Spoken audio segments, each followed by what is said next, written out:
Assalamualaikum warahmatullahi wabarakatuh.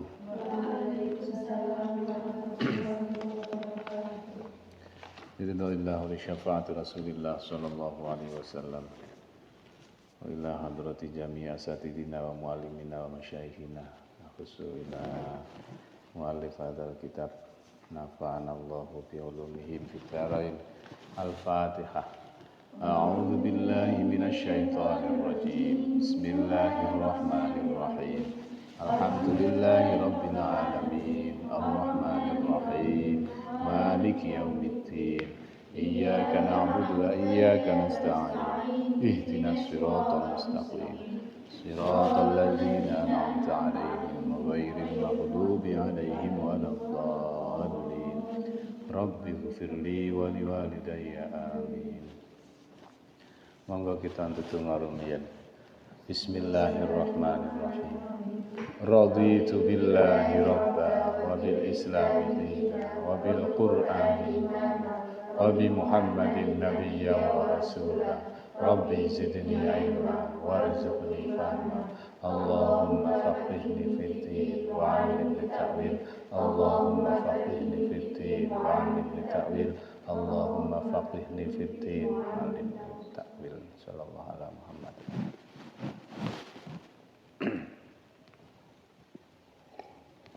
Alhamdulillah. Nahmaduhu wa nasta'inuhu wa nastaghfiruhu wa na'udzu billahi min syururi anfusina wa min sayyiati a'malina. May yahdihillahu fala mudhillalah wa may yudlilhu fala hadiyalah. Amma ba'dah. Para santri yang saya cintai dan saya hormati, para pemirsa setia channel Ayo Ngaji rahimakumullah. Alhamdulillahirabbil alamin. Pada sore menjelang malam ini kita masih diberi kesempatan oleh Allah untuk berbuat baik, untuk beraktivitas yang baik. Mudah-mudahan mendapat ridho dari Allah Subhanahu wa taala. Allahumma amin.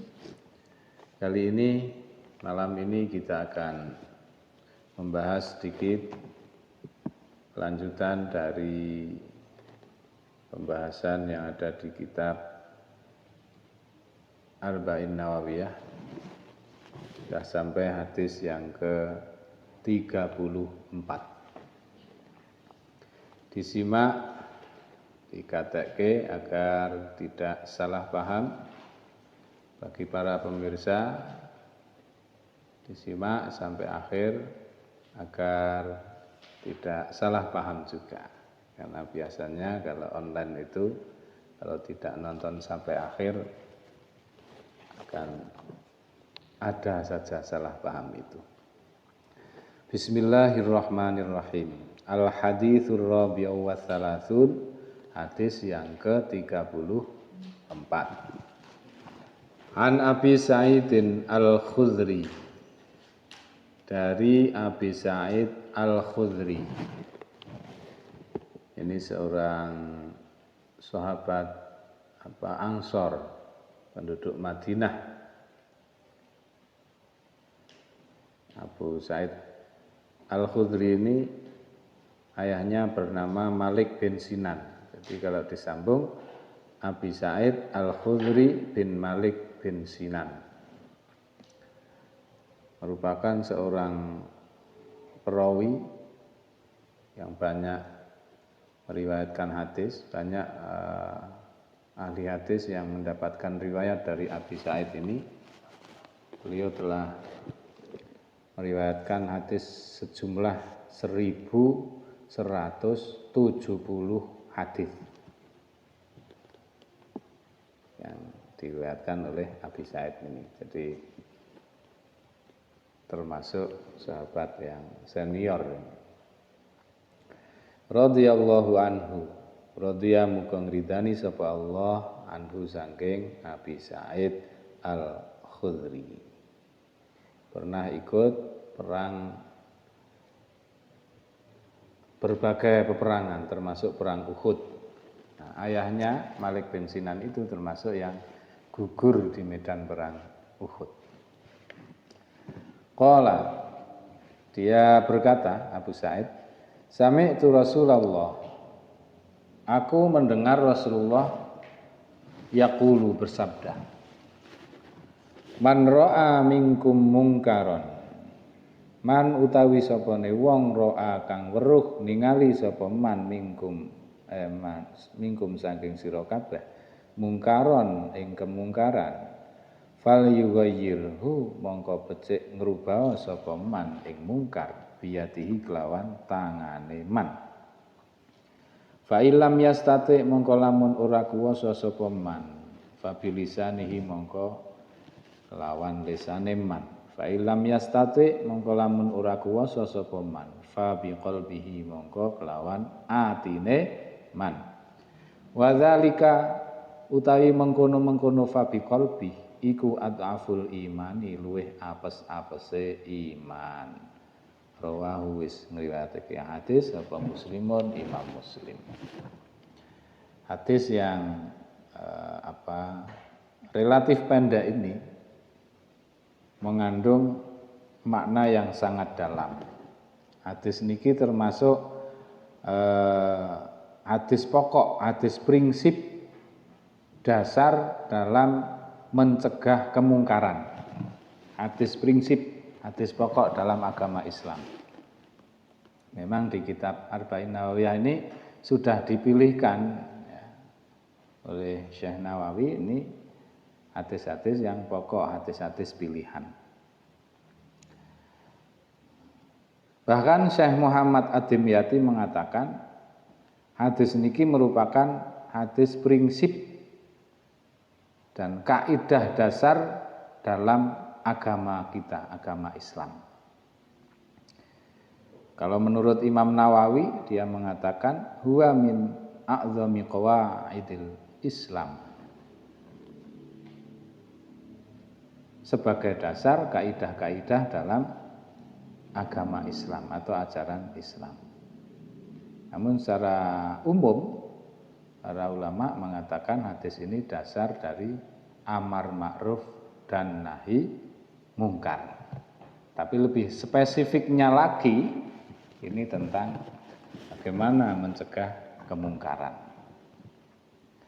Nah, para santri yang saya cintai, jadi amar ma'ruf dan nahi mungkar, khususnya nahi mungkar itu diibaratkan seperti Safinatun Nuh atau perahunya Nabi Nuh.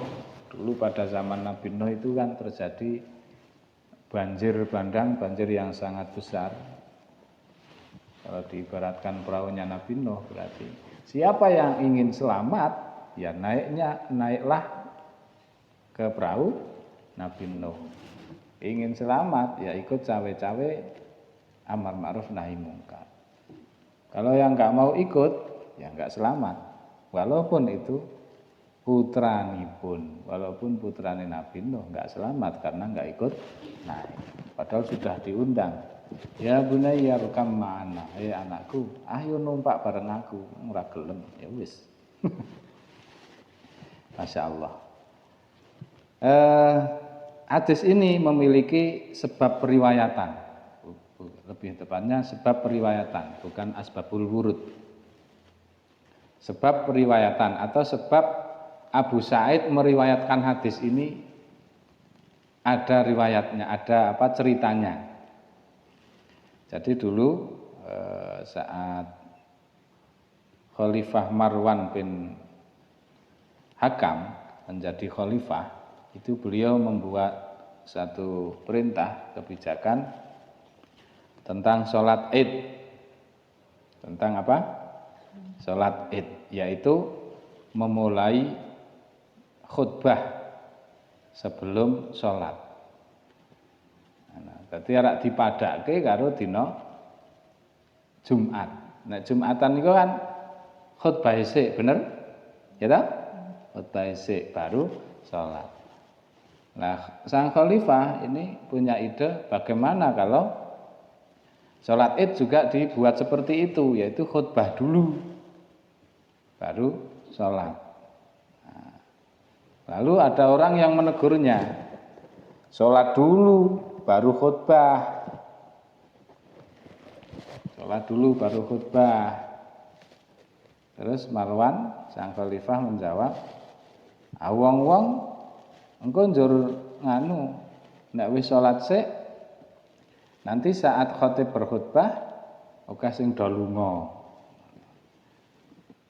Nah, kemudian Abu Sa'id Al-Khudri krungu tentang hal itu, terus beliau berkata, orang tersebut telah menunaikan kewajibannya, yaitu nahi mungkar atau ngelekke Pak Marwan ya sang khalifah yang ingin merubah prosesi sholat Id, didhisikake khutbah terus ditegur, ampun sholat riyin, ampun khutbah riyin tapi sholat sik. Nah, lalu Abu Sa'id niki mengatakan, aku wis tahu krungu Rasulullah bersabda. Sabdane kepriye? Ha iki, man ra'a minkum mungkaran falyughayyirhu biyadihi dan seterusnya. Ini sebab dari periwayatan atau hadis yang dibawakan oleh Abu Sa'id Al-Khudri. Baik, kita uncai dari sedikit. Pertama ada man ro'a. Man ro'a. Artinya barang siapa yang melihat. Ya, ro'a artinya melihat. Ro'a yaro. Itu maksudnya bisa jadi ru'yah basoriyah atau penglihatan dengan mata kepala sendiri, namanya ru'yah basoriyah. Bisa jadi bermakna ru'yah ilmiah,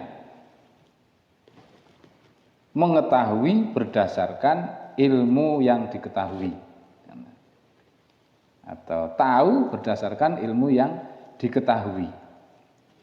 Misalnya info yang valid atau berita, itu artinya kan tidak melihat secara langsung, tidak melihat dengan ru'yah basoriyah. Minkum, man ra'a minkum, dari kalian semua.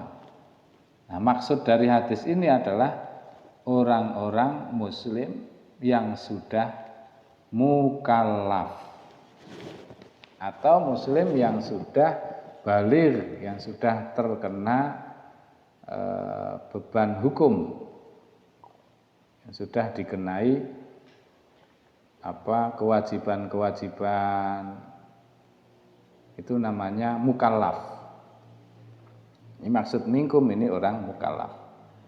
Mungkaron, man ra'a minkum mungkaron, itu aslinya dari kata nukur. Nukur itu artinya jelek atau sesuatu yang tidak dikenal sebelumnya, sesuatu yang asing, yang aneh, itu namanya nukur. Nukur. Tapi tidak selalu berarti negatif sih. Misalnya saat Nabi Khidir ketika itu mengadakan perjalanan bersama Nabi Musa alaihi salam, ya. Nabi Khidir kan mateni cah cilik. Nah, ingat ya ceritane mateni cah cilik. Kemudian Nabi Musa menegur, laqad ji'ta syai'an nukra. Nukra.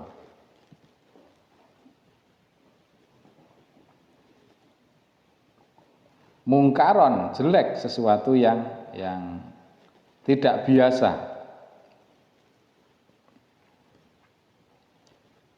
Kemudian mungkaron itu juga ditulis, disabdakan oleh Rasul dengan kata atau bentuk lafalnya nakiroh. Setahu ngaji nahwu ya, ada nakiroh, ada makrifat. Nakiroh itu artinya apa? Umum, maknanya umum.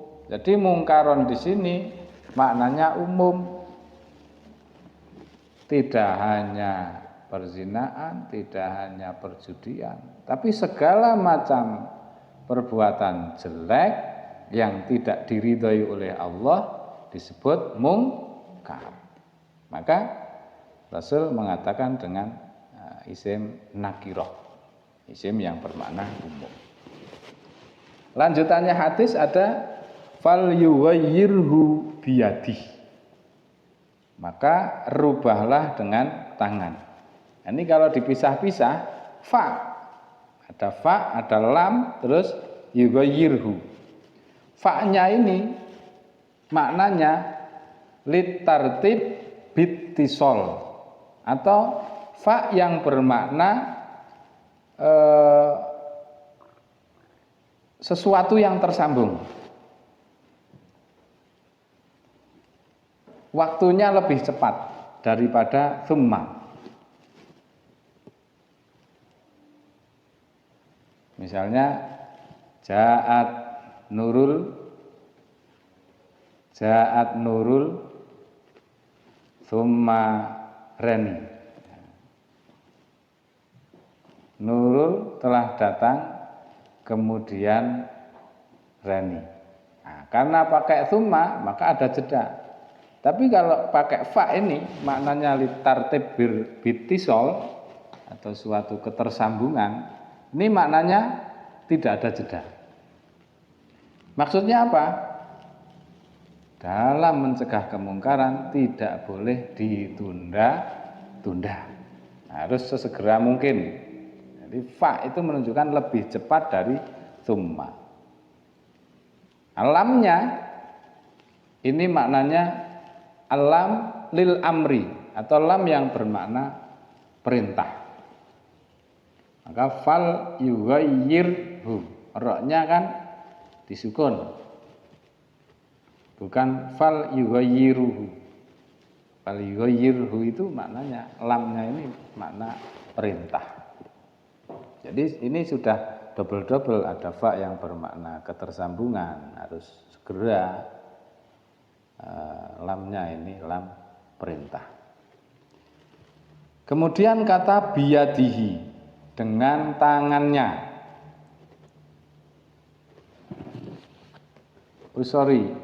Ghayyara yughayyiru dulu. Itu artinya merubah atau lebih tepatnya menghilangkan, ya, menghilangkan. Dengan apa? Biyadihi, dengan tangan. Makna tangan itu ya bisa bermakna tangan secara langsung, atau juga bisa maknawi, atau bukan tangan secara langsung, atau tangannya orang lain. Misalnya dengan kedudukan, dengan kekuasaan, wewenang. Misalnya ada pemimpin atau kepala bagian, kepala direksi, sampai kepala keluarga atau kepala keamanan, itu lebih wajib lagi. Nah, jadi biyadihi ini bisa banyak makna. Fa'ilam yastati, jika tidak mampu. Fa'ilam yastati artinya jika tidak mampu. Artinya tidak mampu secara apa? Bisa secara fisik, bisa juga secara mental. Tidak mampu secara fisik, fisiknya mempunyai keterbatasan, berarti tidak mampu. Pincang sikile ra ono atau piye? Atau tidak mampunya secara mental. Engko basananu tak nganu mentale kepriye. Nah, itu tidak mampunya secara mental. Jadi punya dua makna. Fabilisani, kalau tidak mampu dengan tangan, maka fabilisani, dengan lisannya. Maknanya bisa lisan sendiri atau lisannya orang lain. Kalau sekarang bisa juga berbentuk tulisan. Berbentuk apa? Tulisan. Karena kadang-kadang tulisan itu lebih kuat daripada lisan. Jadi tulisan itu mempunyai efek hukum sama dengan lisan. Tak baleni meneh. tulisan itu mempunyai efek hukum sama seperti lisan. Misalnya seorang suami mentalak atau mencerai istrinya lewat tulisan itu juga sah. Nggak WA gitu, kamu saya cerai. Nah, sah itu. Efeknya sama dengan pakai lisan. Jadi tulisan itu bahkan bisa lebih kuat. Misalnya suatu perjanjian, MOU, atau suatu surat kuasa, itu kuat apalagi ditempel dengan meterai. Sekarang ada meterai secara fisik maupun meterai itu lebih kuat.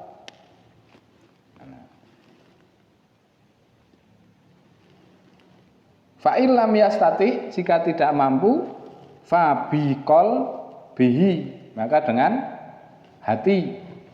Artinya dengan hati itu adalah menolak dengan hati, tidak setuju.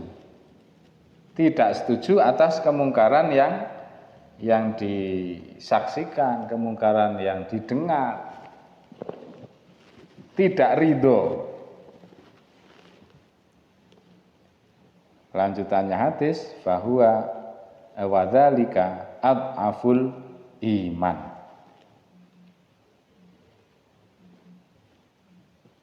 Jadi kalau sudah fa biqolbi tidak dilanjutkan, fa illam yastati, itu menunjukkan bahwa fa biqolbi itu enggak ada uzur.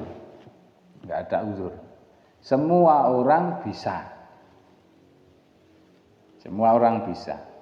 Maka mau tidak mau seorang mukmin muslim harus tidak ikhlas, tidak ridho, benci terhadap kemungkaran yang terjadi. Tapi dengan hati itu saja sudah dikategorikan ke dalam selemah-lemahnya iman. Bahwa ad'aful iman. Berarti kalau ada orang yang justru ridho, mendukung, memberi support terhadap kemungkaran tertentu, saya tidak berani mengatakan murtad, tapi imannya di mana? Kayak tidak setuju dengan hati saja, itu kategorinya ad'aful iman atau iman yang paling lemah. Nah, anak-anak yang saya cintai, jadi hadis ini berisi tentang pencegahan terhadap kemungkaran. Sedangkan mencegah kemungkaran dan amar ma'ruf itu merupakan jalannya para nabi. Jalannya para nabi. Kebiasaannya para nabi. Disitulah nanti iman kita akan diuji. Kuatnya seberapa. Nah, kalau kita ingat kisah-kisah para nabi itu, ya memang tantangannya berat. Jadi antara amar ma'ruf dengan nahi mungkar itu lebih berat tantangan yang nahi mungkar. Kalau amar ma'ruf ini mudah, ayo sholat, nggak ada tantangan. Yuk sholat, yuk, nggak ada tantangan. Tapi coba nahi mungkar. Jangan buka tempat prostitusi, jangan mabuk-mabukan, jangan joget-jogetan. Wah, itu tantangan. Karena tantangannya lebih besar, ya insya Allah pahalanya juga lebih besar. Hadis ini juga mengatakan bahwa mengingkari kemungkaran itu merupakan kewajiban. Tak baleni. Mencegah kemungkaran merupakan suatu kewajiban bagi setiap muslim mukmin sesuai kemampuannya. Ya, biyadi, bi lisani, terus terakhir bi qalbi. Maka ini keberurutan.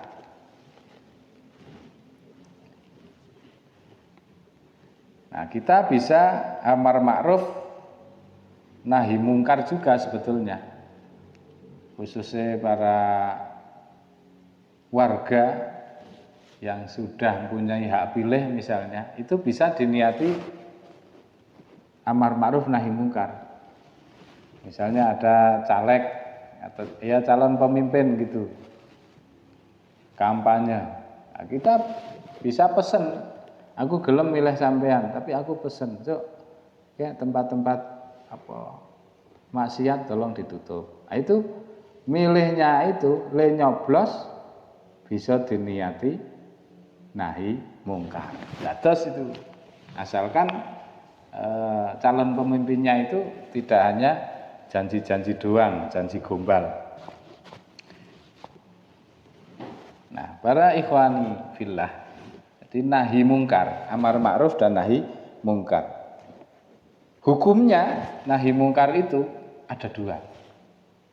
Jadi bisa jadi hukumnya itu fardu kifayah, ning ya iso fardu ain. Fardu kifayah itu misalnya yang menyaksikan kemungkaran itu banyak orang dan sudah ada yang melakukan nahi mungkar, maka otomatis kita yang ikut menyaksikan sudah gugur kewajibannya. Wis ana sing elek-elek. Ning ya iso hukume fardu ain. Nek sing weruh kemungkaran mung dhewe. Reni tok sing weruh misale, itu menjadi fardu ain. Jika Mbak Reni misalnya mempunyai kemampuan, nah itu fardu ain. Dengan kekuasaannya, misalnya Reni tadi bupati, tadi apa, kadus, ya, gak melihat dengan mata kepala sendiri kemungkaran. Nah, dengan kekuasaannya dia menjadi fardu ain untuk merubahnya. Nah itu, jadi bisa jadi nahi mungkar itu dengan lisan, misalnya ceramah, pidato ceramah padha ya, atau membuat poster say no to drug. Nah itu sudah jadi pahala nahi mungkar. Say no to bullying.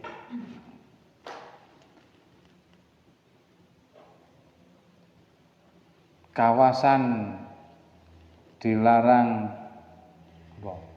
pacaran misalnya. Atau dengan tulisan-tulisan narasi. Jadi para penulis novel itu juga harus hati-hati dengan tulisannya. Itu jangan sampai dengan tulisannya malah menggiring ke dalam kemungkaran.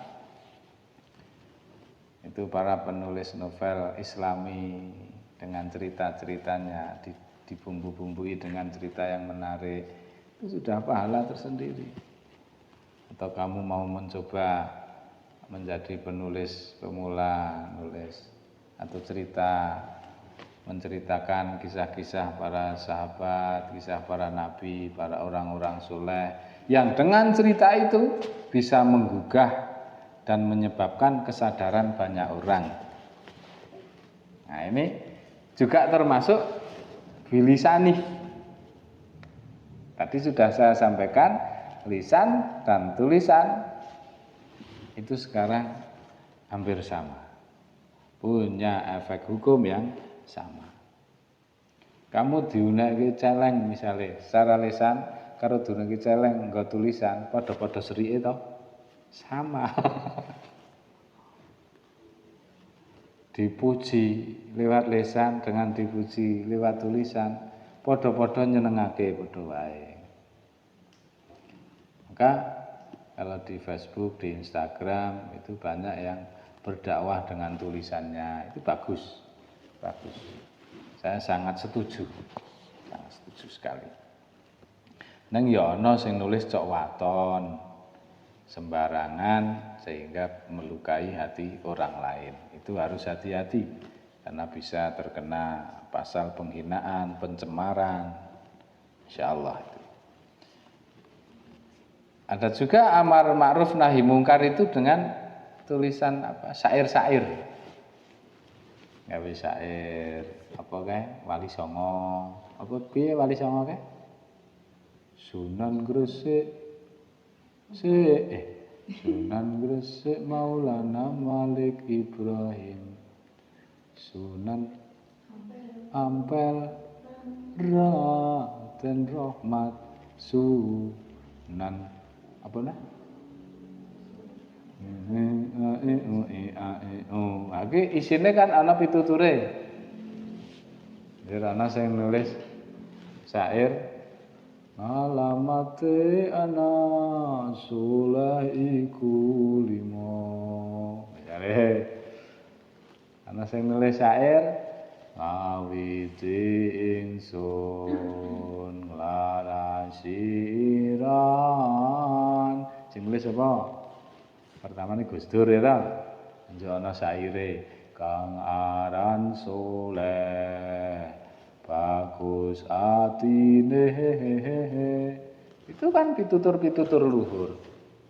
Selagi tulisan itu masih ada, syair-syair itu masih ada, maka penciptanya, penulisnya akan mendapatkan pahala jariyah. Lo nek nulis penting sing apik-apik, kamu gawe latihan gawe syair sing apik-apik ya jos itu. Para pelajar itu masih bisa dilatih. Nah, anak-anak, kemudian fabi qalbi. Fa illam yastati fa bi lisani ya ta? Fa illam yastati fa bi qalbi, dengan hati. Nah, ini khusus sing ora mampu fabi qalbi, merubah apa ya?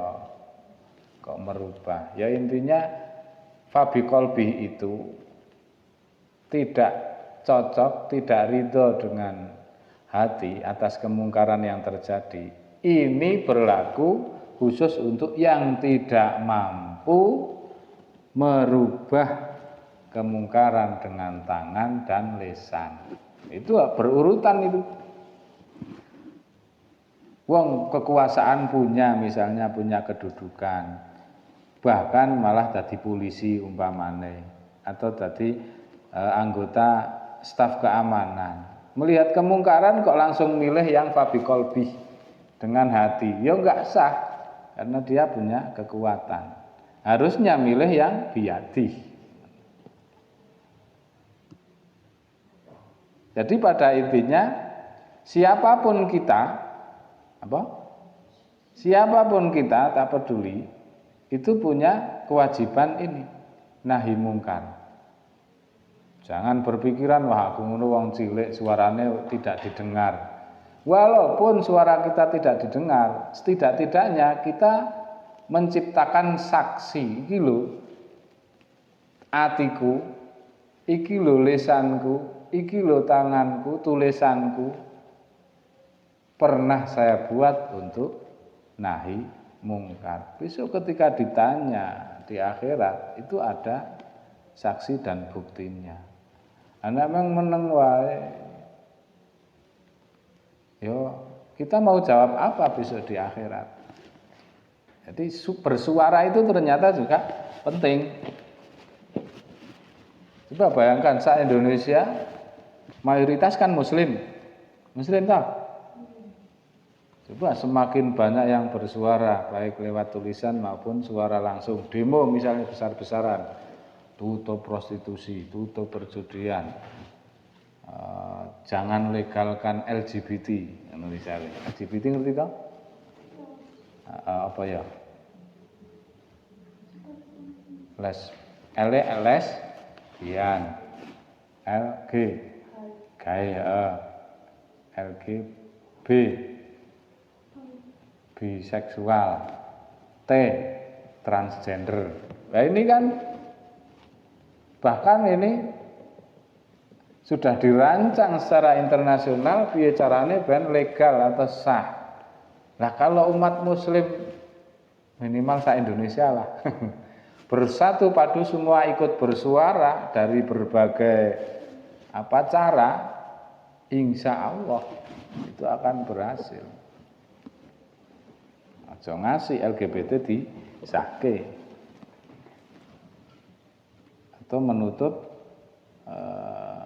penjual-penjual minuman keras. Kalau umat muslim bersatu, semua bersuara, saka sing paling cekere mes cilik, masyarakat grassroots ya, orang-orang biasa juga ikut bersuara, menandatangani suatu kesepakatan. Tutup pabrik-pabrik minuman keras. Ya insya Allah pemerintah juga akan mikir. Wong gak umpama tanpa rakyat, teko pemimpinnya keamanannya udah bertindak, wis beres kok itu. Karena punya kuasa. Misalnya bupati itu kan punya senjata. Senjatanya apa? Pen dan stempel. Nah, bupati ini misalnya mengeluarkan peraturan bupati, perbub, bahwa tidak boleh di Kabupaten Magelang ada perjudian, tidak boleh ada warung-warung miras. Ngisor di tanda tangani Pak Bupati, urek, stempel, jedet, kuat. Pelaksananya nanti pelaksana keamanan. Itu Pak Bupati ini, ganjarannya jas kandos, punya kuasa. Paling-paling meng diteror. Ya, itu tantangan.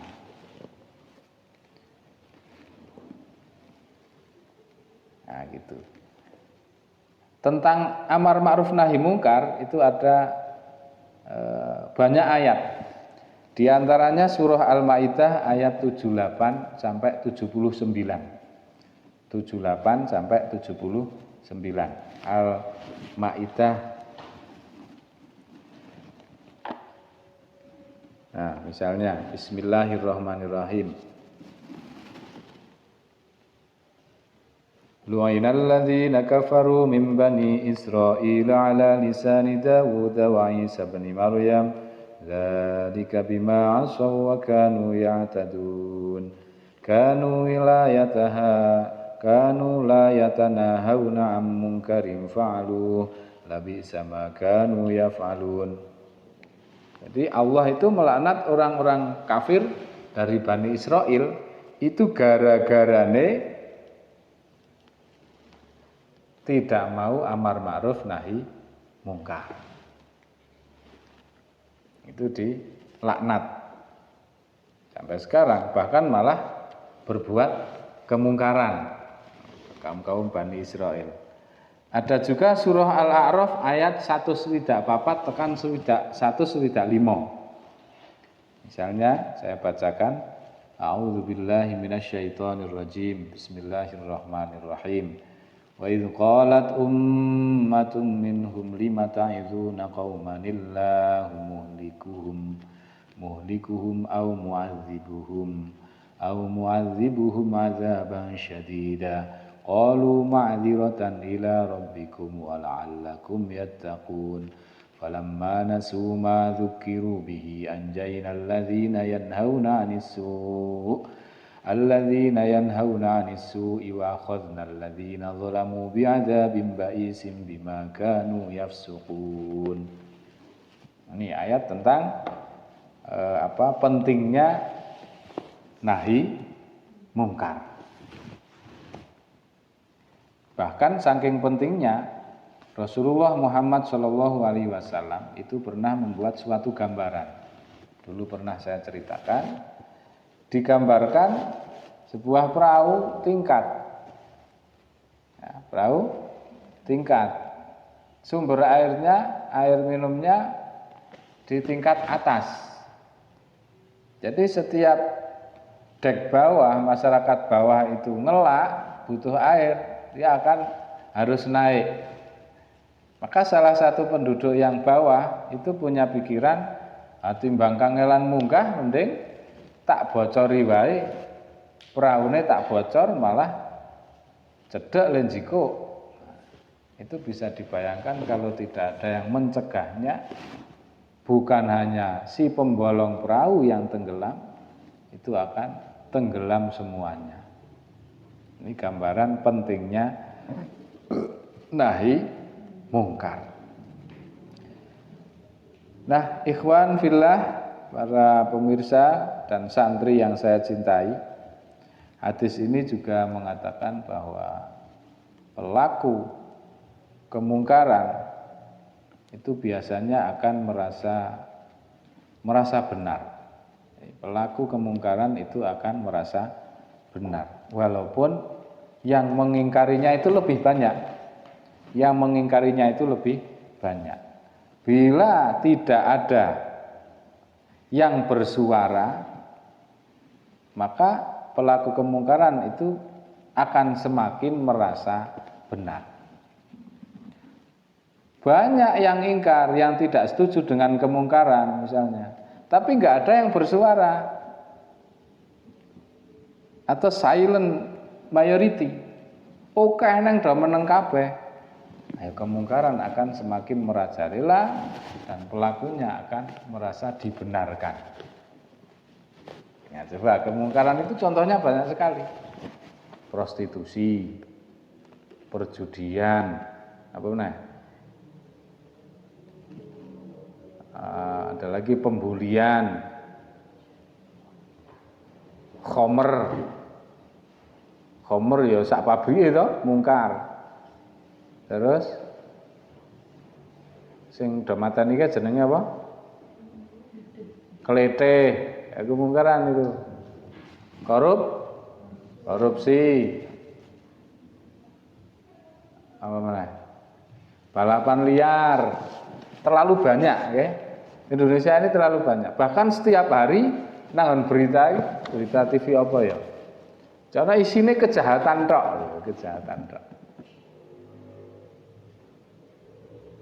Jadi kemungkaran bisa jadi ada di mana-mana. Bahkan kalian cah sekolah itu bisa jadi melihat kemungkaran antar sesamanya.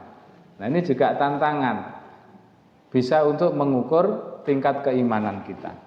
Misalnya kamu weruh kancamu nyontek, kemungkaran pura. Wani pura ngelokke golesan. Mbok aja nyontek. Risikone apa? Paling diperenguti, dibenci, ora tanggep kanca, ya ta? Oh, kok ora wani gawe lesan. Paling enggak nang ati ora setuju. Ya, wis. Aja ngasih aku kaya ngono. Nah, ya ta?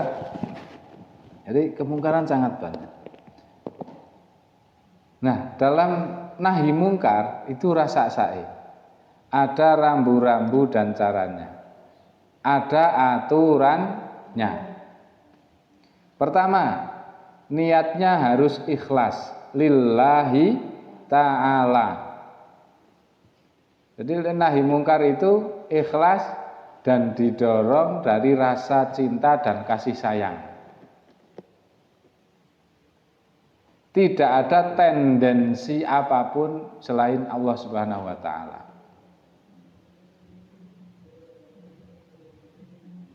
Rambu yang kedua, harus memiliki ilmu yang terkait dengan kemungkaran atau perkara yang diingkari itu. Nek ora ndek ilmune piye to? Engko njuk sak-sake. Misalnya ingin merubah kemungkaran tentang perjudian. Ya harus tahu ilmu tentang perjudian itu. Jangan-jangan wis ngira itu perjudian, jebul tidak judi.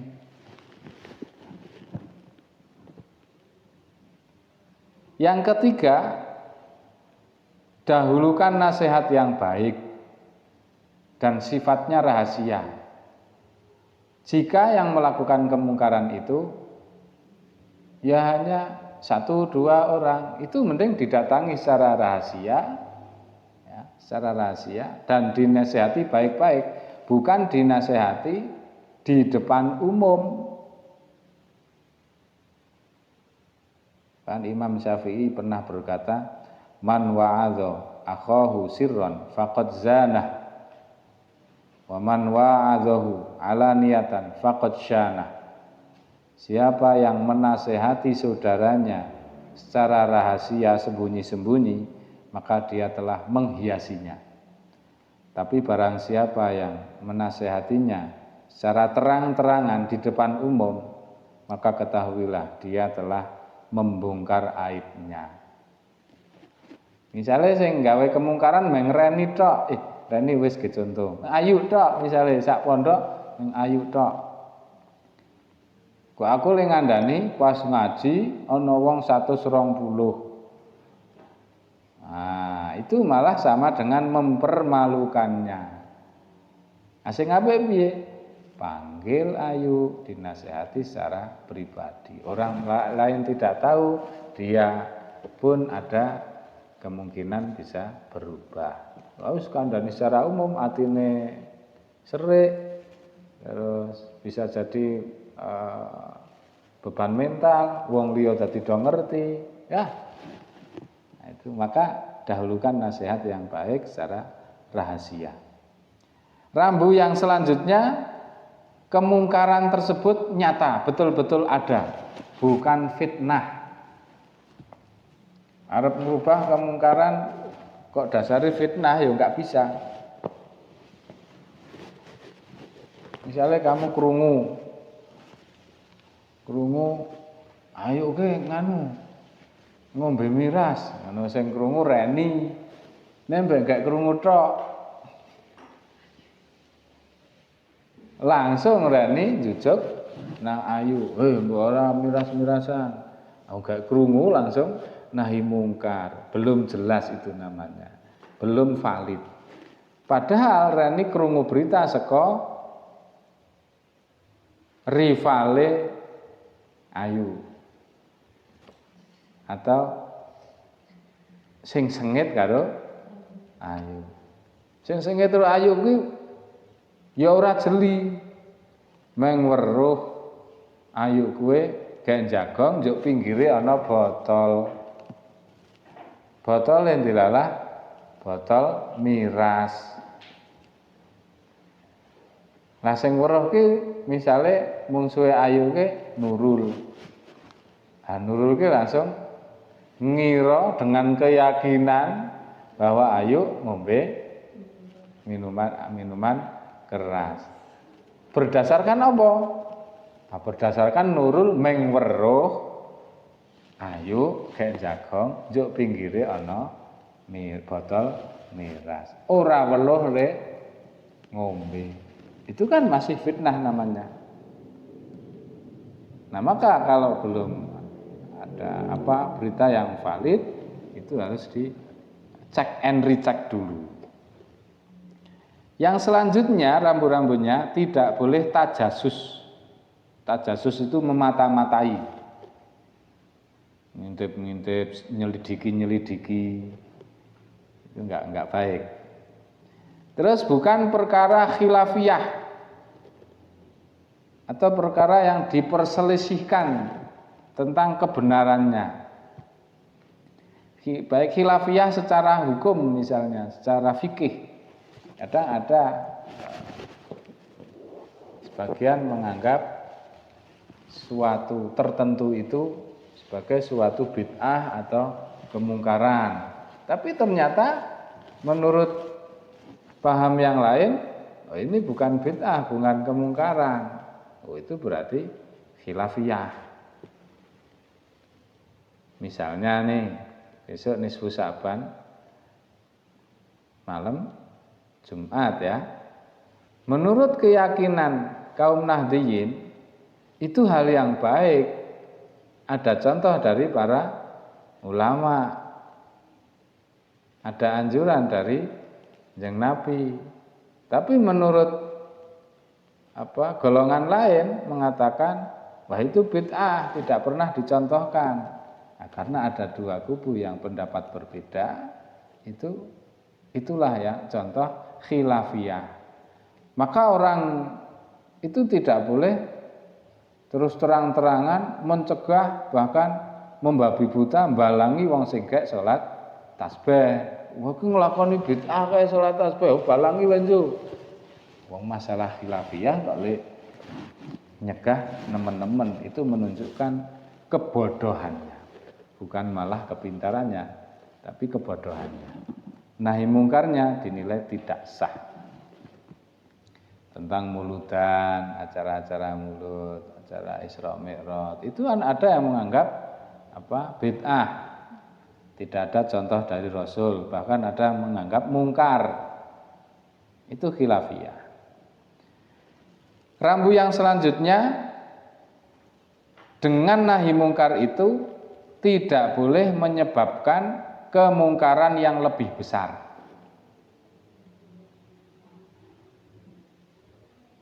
Misalnya pernah terjadi, ya niate ngono kaya api-api arep membasmi maksiat di tempat rekreasi misalnya. Tapi caranya salah, malah nganggo bom bunuh diri. Di Bali misalnya, kan banyak tempat piknik ya. Wah, nang kono akeh wong kudu. Terus ambil jalan pintas, meledakkan diri di tempat itu. Tujuannya koyo api, tapi justru malah membuat kemungkaran yang lebih besar. Kerusakan secara fisik daerah tersebut. Iya nek sing mati wong kafir kabeh, iya nek sing mati wong elek kabeh. Nyatane sing mati ya banyak orang yang baik. Berarti kemungkaran yang lebih besar itu enggak boleh. Kemudian rambu berikutnya, tidak boleh, maksud saya mencegah kemungkaran itu, dia lebih dulu meninggalkannya. Misalnya putri itu pengen mencegah kemungkaran yang berupa LGBT. Ya syaratnya dia harus meninggalkan LGBT terlebih dahulu. Pengarahnya LGBT kok putri malah seneng pada-pada wedok, ya enggak jadi. Ra beda kaya wong khutbah Jumat itu loh. Khotib wani dadi khotib ya, khutbah Jumat. Itu nek iso malah wong sing apik ideal. Wong khotib kok kerep nglakoni maksiat secara umum, banyak orang yang tahu. Wah, khutbahnya ora dindel. Melarang orang mencuri kok dia malah mencuri. Melarang orang pelit, dia paling pelit sak desa misalnya. Ayo ora dindel. Bener gak? Jadi ibda binafsik, mulai dari dirimu sendiri. Basa Jawane aja jarkoni. Nah, paham ya? Rambu-rambu yang terakhir, bekerja sama dengan berbagai pihak yang terkait. Kalau merasa kurang ilmu, kurang informasi yang valid, maka yang dilakukan itu harusnya kerjasama dengan pihak-pihak terkait, tidak main hakim sendiri. Misalnya kerjasama dengan polisi, dengan keamanan, kerjasama dengan Kominfo. Jadi lengkap informasinya dan kekuatannya tidak diragukan lagi. Maka dengan rambu-rambu itu insya Allah nahi mungkar itu akan berhasil. Jadi memang harus ada trik and tip, ada kiat-kiat khusus untuk beramar ma'ruf dan nahi mungkar. Nah, ini penjelasan tentang amar ma'ruf dan nahi mungkar dari hadis yang ke-34. Ini hampir selesai ya. Sudah sampai hadis ke-34. Insya Allah pada pertemuan berikutnya, kalau masih hidup, kita akan bahas hadis yang berikutnya, yaitu 35. Mudah-mudahan apa yang kita pelajari hari ini betul-betul bermanfaat dan diridhoi oleh Allah, selanjutnya bisa kita tularkan kepada orang lain agar menjadi pahala jariah untuk kita sendiri. Amin ya rabbal alamin. Mari kita tutup kajian hari ini dengan bacaan doa.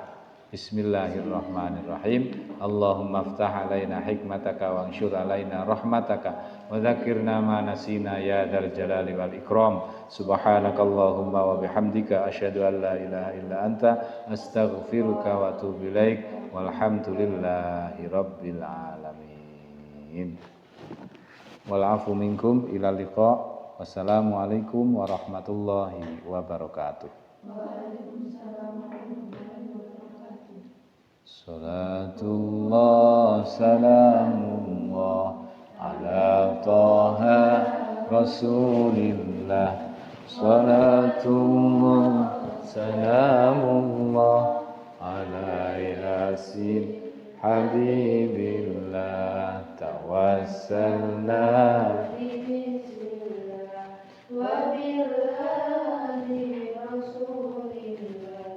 wa kulli mujahidin